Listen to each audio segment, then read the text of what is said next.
पण आपण शेतकऱ्यासोबत बेमानी करतो हे विसरता कामा नये. आम्ही बेमानीच करतोय. 7वा वेतन आयोग करताना कुठे मोर्चा करावं लागलं, कुठे आंदोलन करावं लागलं.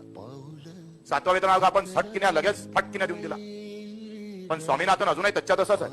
म्हणून माझा अपेक्षा आहे का कर्ज देत असताना आम्हाला विचार करावा लागल का ज्यानं कर्ज फेडलं त्याचा विचार करावा लागल.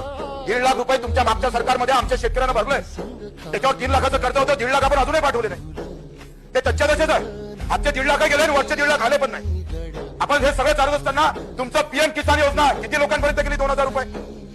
अजूनही 25% लोकांपर्यंत शेती विकास प्रशासन नागाय गेलं. इथं तर लष्कराचं राज्य पाहिजे तेव्हा सरळ होईल सगळे अधिकारी. आम्ही पिकावर आधारित कर्ज देतोय आणि बँकवाले आमची शेती घाण करून 5 लाखाची शेती घाण होणार. 20,000 हाती कर्ज देणार. तुमच्या बापाचं राज्य आहे. 5 लाखाची शेती घाण ठेवायची आणि 20,000 हाती द्यायचंय. अध्यक्ष महोदय, याच्यामध्ये सुद्धा आमच्या सरकारला बदल करावं लागेल. सरकारचं नाव आहे ठाकरे सरकार. ठाकूर की चलना चाहिए किसानों की.